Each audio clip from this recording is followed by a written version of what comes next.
भारत माता की जय। कांग्रेस पार्टी जिंदाबाद।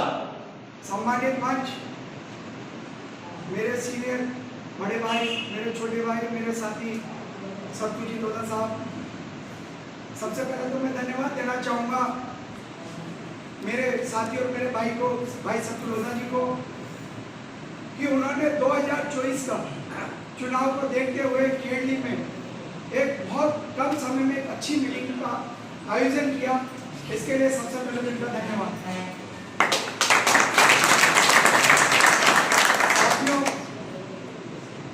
नौजवान साथियों, जैसे आपको पता है कि कांग्रेस के अंदर आदरणीय शांति कुमार धारीवाल जी ने बहुत काम करा है इस कोटा के लिए, लेकिन कहीं ना कहीं कांग्रेस के अंदर एक खालीपन सा था हम लोगों के बीच में कि हमारा सांसद भी हो, वो दिल्ली जाके हमारी बात रखे।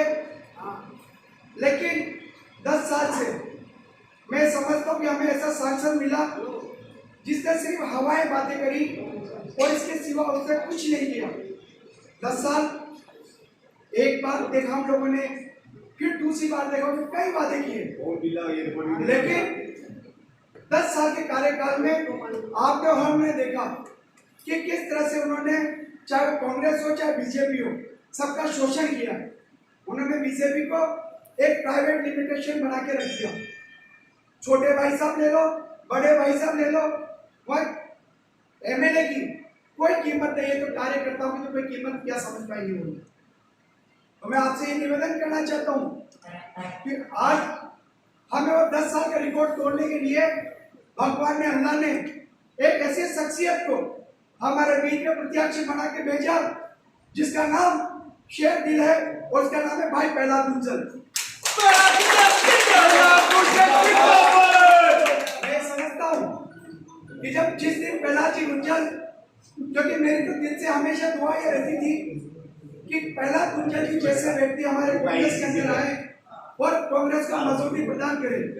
ईश्वर ने हमारी बात को सुना और कुछ ही 2400-2300 वोटों से वो हारे।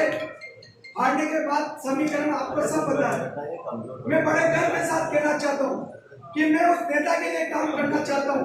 आप सब उस नेता के लिए काम करना चाहते हैं जो नेता रात को 12 बजे में हमारे लिए तैयार खड़ा हुआ है।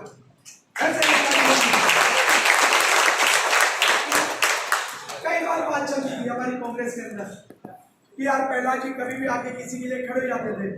रात को 12 बजे कोई कार्यकर्ता के लिए खड़े हो जाते हैं, थाने में ईंट से ईंट बजा देते थे। तो हमें कहीं ना कहीं दर्द भी होता था, क्योंकि हमारे पास आदरणीय धारीवाल साहब के बाद कोई लीडर नहीं था जो हमारी बात को सुन सके। लेकिन आज परमात्मा ने हमें ऐसा लीडर दिया जो हमारे साथ बैठ के हमारे सुख और दुख में हमारे साथ रहता है। आपने जो माहौल देखा, मैं ज्यादा कुछ नहीं कहना चाहता कि बीजेपी की कथनी और करनी में क्या अंतर है, लेकिन आपने कांग्रेस का भी राज देखा। कांग्रेस ने जो किया, जो वादे किए, वो करके दिखाए। हमारे पास बहुत कुछ कहने के लिए भी बहुत कुछ है, लेकिन मैं आज इतना ही कहूंगा आपसे कि हमें ऐसा प्रत्याशी पहले ना मिला था, ना आगे मिलेगा। जो कुछ है हमारी ताकत, वो प्रहलाद गुंजल जी के लिए हम लगा दें, और हाथ के पंजे के निशान पे उस दिन जितने ईवीएम दबा सके हम लोग एक एक घर से निकाल के ईवीएम दबाएं, क्योंकि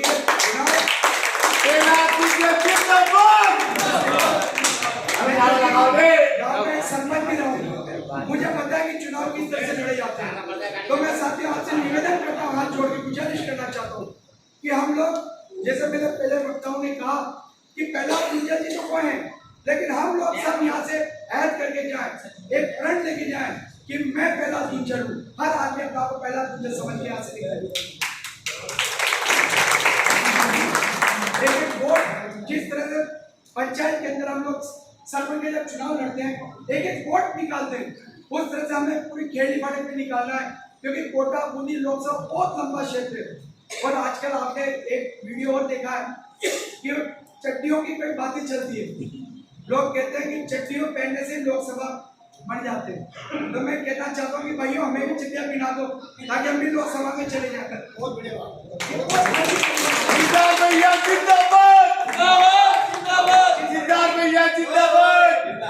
ये चीज है कि जो हरकत में आ रहे हैं, मैं समझ रहा हूँ ये नहीं मिली जिस तरह से हमें नोचती है, उस तरह की बयानबाजी जो बीजेपी की तरफ से आ रही है वो बिल्कुल बर्दाश्त काबिल नहीं है कि हमने ये किया और वो किया। ये सब अनलेवल बातें हैं सामने वाले को डाउन करने के लिए, लेकिन इनकी मानसिकता ऐसी है क्योंकि जब आदमी हारने लगता है कई तरह की बातें करता है, ऊट झूठ बातें करता है। मैं ग्रामीण क्षेत्र से आता हूँ, मनावरा से, कई दिनों से हम लोग दौरे पे भाई साहब की शादी गए, हम लोग अकेले में भी जाता हूँ।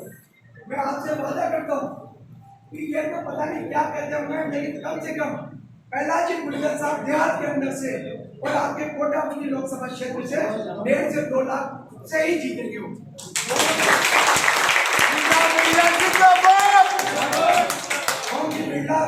चाहे उनका परिवार कितने ही जोर लगा रहे, लेकिन उनसे होने जाने वाला कुछ नहीं है। आजकल हम लोग देखते हैं, बच्चों को देखते हैं कि बच्चे वो जब वादा किया था कि अगर बिरला एयरलाइन नहीं चला सका या एयरपोर्ट नहीं चला सका तो मैं चुनाव नहीं लड़ूंगा, एयरपोर्ट की जमीन बेचेगा बिरला। लेकिन आजकल मैं देखता हूँ बच्चों को कि बच्चों को हवाई जहाज को उड़ाते हैं, किसकी कागज को उड़ा के, तो उनको शर्म आनी चाहिए। मैं भरे मन से कहने में कोई शर्म नहीं करता कि आपने कोई काम नहीं किया, सिर्फ लोगों को बगलाया है। साथियों, बुजुर्गों, मेरे दोस्तों, मैं आपसे इतना ही निवेदन करना चाहता हूँ कि आने वाली 26 तारीख को ये महापर्व है, ईद से भी बड़ा पर्व है, अपने नवरात्र से भी बड़ा पर्व है, होली और दिवाली से भी बड़ा पर्व है हमारे लिए। तो हम लोगों की एक एक की जिम्मेदारी बनती है कि हम लोग 26 तारीख को एक एक के घर पे जाके मतदान कराएं ताकि हम लोग ज्यादा से ज्यादा वोटों से जीत सके। आप सब लोग यहाँ पे आए,